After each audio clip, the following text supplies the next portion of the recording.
श्री दुर्गा सप्तशती चरित्र, चतुर्थ अध्याय।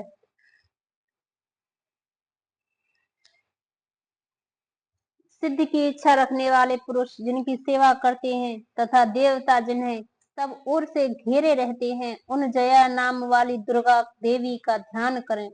उनके श्री अंगों की आभा काले मेघ के समान श्याम है। वे अपने कटाक्षों से शत्रु समूह को भय प्रदान करती हैं। उनके मस्तक पर आबद्ध चंद्रमा की रेखा शोभा पाती है। वे अपने हाथों में शंख, चक्र, कृपाण और त्रिशूल धारण करती हैं। उनके 3 नेत्र हैं।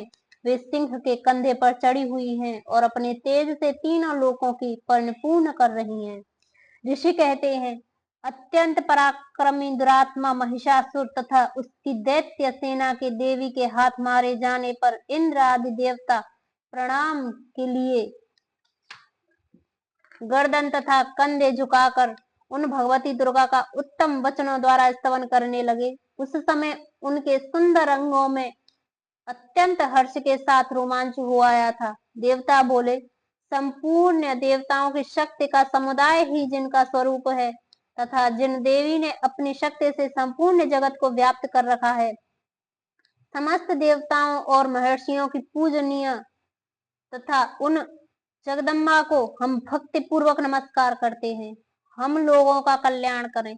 जिनके अनुपम प्रभाव और बल का वर्णन करने में भगवान शेषनाग, ब्रह्मा जी और महादेव जी भी समर्थ नहीं है। वे भगवती चंडिका संपूर्ण जगत का पालन एवं अशुभ भय का नाश करने का विचार करें। जो पुण्यात्माओं के घरों में स्वयं ही लक्ष्मी रूप से, पापियों के यहाँ दरिद्रता रूप से, शुद्ध अंतकरण वाले पुरुषों के हृदय में बुद्धि रूप से, सतपुरुषों में श्रद्धा रूप से तथा कुलीन मनुष्यों में लज्जा रूप से निवास करती हैं, उन आप भगवती दुर्गा को हम नमस्कार करते हैं। देवी, आप संपूर्ण विश्व का पालन कीजिए। देवी, आपके इस अचिंतन्य रूप का असुरों का नाश करने वाले भारी पराक्रम का तथा समस्त देवताओं और दैत्यों के समक्ष युद्ध में प्रकट हुए आपके अद्भुत चरित्रों का हम किस प्रकार वर्णन करें। आप संपूर्ण जगत की उत्पत्ति में कारण हैं। आप में सतगुण, रजोगुण तथा और तमोगुण, ये तीनों गुण मौजूद है, तो भी दोषों के साथ आपका संसर्ग नहीं जान पड़ता। भगवान विष्णु और महादेव जी आदि देवता भी आपका पार नहीं पाते। आप ही सबका आश्रय हैं।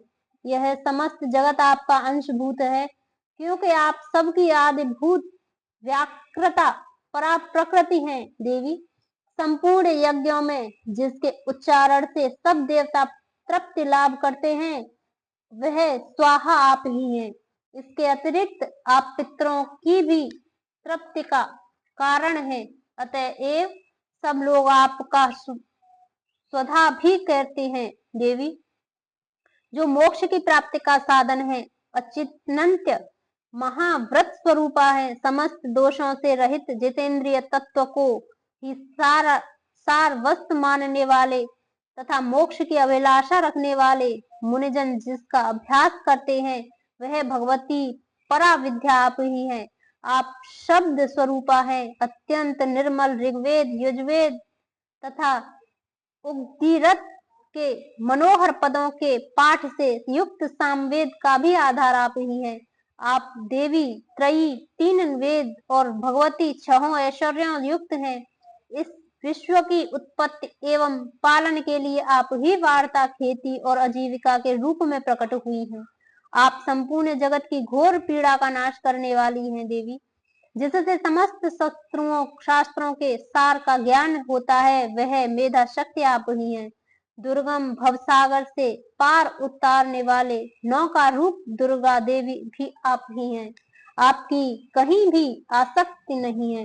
कैटभ के शत्रु भगवान विष्णु के वक्ष स्थल में एकमात्र निवास करने वाली भगवती लक्ष्मी तथा भगवान चंद्रशेखर द्वारा सम्मानित गौरी देवी भी आप ही हैं। आपका मुख मंद मुस्कान से सुशोभित, निर्मल पूर्ण चंद्रमा के बिंब का अनुकरण करने वाला और उत्तम स्वर्ण की मनोहर कांति से कामनीय है। तो भी उसे देखकर महिषासुर को क्रोध हुआ और सहसा उसने उस पर प्रहार कर दिया। यह बड़े आश्चर्य की बात है देवी। वही मुख जब क्रोध से युक्त होने पर उदय काल के चंद्रमा की भांति लाल और तनी हुई भौहों के कारण विकराल हो उठा, तब उसे देखकर जो महिषासुर के प्राण तुरंत ही निकल गए। यह उससे भी बढ़कर आश्चर्य की बात है, क्योंकि क्रोध में भरे हुए यमराज को देखकर भला कौन जीवित रह सकता है देवी। आप प्रसन्न हो परमात्मा स्वरूप।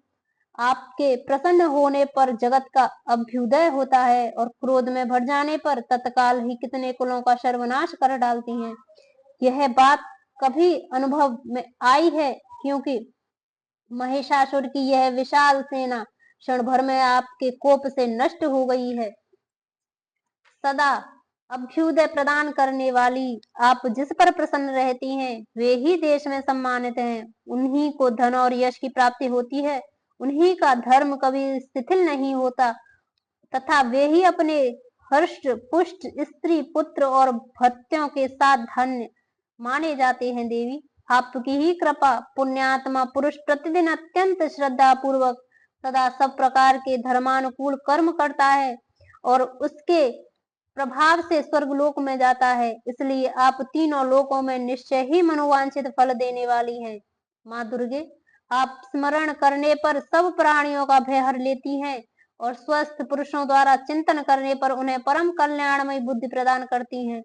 दुख दरिद्रता और भय देने वाली देवी, आपके सिवा दूसरी कौन है जिसका चित्त सबका उपकार करने के लिए सदा ही दर्यार्द रहता है। देवी, इन राक्षसों के मारने से संसार को सुख मिले तथा ये राक्षस चिरकाल तक नरक में रहने के लिए भले ही पाप करते रहे हों, इस समय संग्राम में मृत्यु को प्राप्त होकर स्वर्गलोक में जाएं, निश्चय ही यही सोचकर आप शत्रुओं का वध करती हैं। आप शत्रुओं पर शस्त्रों का प्रहार क्यों करती हैं? समस्त अस्त्रों को दृष्टिपात मात्र से ही भस्म क्यों नहीं कर देती? इसमें एक रहस्य है। ये शत्रु भी हमारे शस्त्रों से पवित्र होकर उत्तम लोकों में जाएं।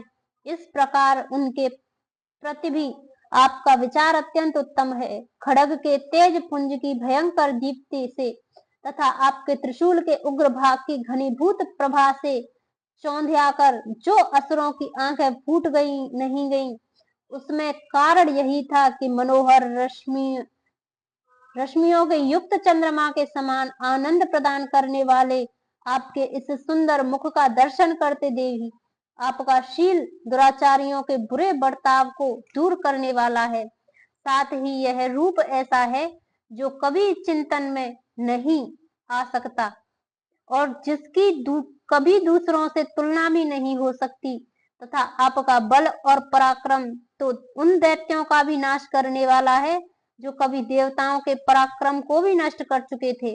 इस प्रकार आपने शत्रुओं पर भी जो अपनी दया ही प्रकट की है। वरदायिनी देवी, आपके इस पराक्रम किसके साथ तुलना हो सकती है तथा शत्रुओं को भी भय देने वाला एवं अत्यंत मनोहर ऐसा रूप भी आपके सिवा और कहाँ है? हृदय में कृपा और युद्ध में निष्ठुरता, ये दोनों बातें तीनों लोकों के भीतर केवल आप में ही देखी गई है। माता, आपने शत्रुओं का नाश करके इस समस्त त्रिलोकी की रक्षा की है। उन शत्रुओं को भी युद्ध भूमि में मारकर स्वर्ग लोक पर पहुंचाया है तथा उन्मत्त दैत्यों से प्राप्त होने वाले हम लोगों के भय को भी दूर कर लिया है। आपको हमारा नमस्कार है देवी। आप शूल से हमारी रक्षा करें अम्बिके, आप खड़ग से भी हमारी रक्षा करें तथा घंटा की ध्वनि और धनुष की टंकार से भी हम लोगों की रक्षा करें चंडिके। पूर्व पश्चिम दक्षिण दिशा में आप हमारी रक्षा करें तथा ईश्वरी अपने त्रिशूल को घुमाकर आप उत्तम दिशा में भी हमारी रक्षा करें। तीनों लोकों में आपके जो परम सुंदर एवं अत्यंत भयंकर रूप विचरते हैं, उनके द्वारा भी आप हमारी तथा इस भूलोक की रक्षा करें अम्बिके। आपके कर पल्लवों में शोभा पाने वाले खड़ग शूल और गदा आदि जो जो अस्त्र हों, उन सब के द्वारा आप सब ओर से हम लोगों की रक्षा करें।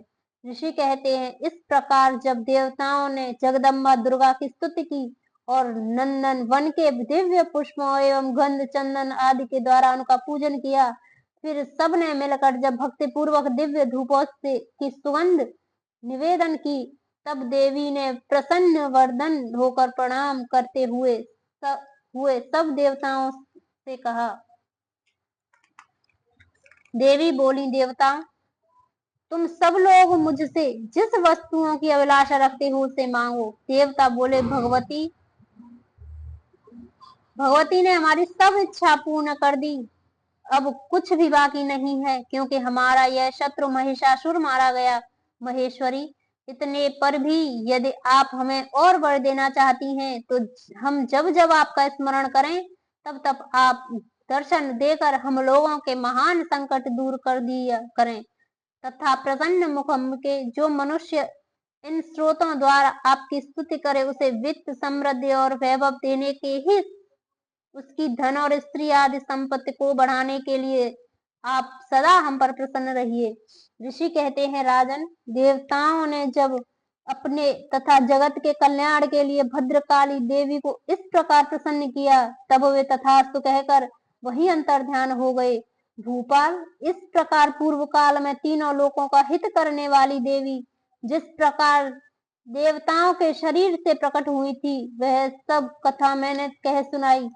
अतः अब पुनः देवताओं का उपकार करने वाली वे देवी दुष्ट दैत्यों तथा शुंभ निशुंभ वध करने एवं सब लोगों की रक्षा करने के लिए गौरी देवी के शरीर से जिस प्रकार प्रकट हुई, वह सब प्रसंग मेरे मुंह से सुनो, मैं उसका तुमसे यथार्थ वर्णन करता हूँ। इस प्रकार श्री मार्कंडे पुराण में सावर्णिक मनवंतर की कथा के अंतर्गत देवी महात्म्य में शक्रादि स्तुति नामक चौथा अध्याय पूरा हुआ।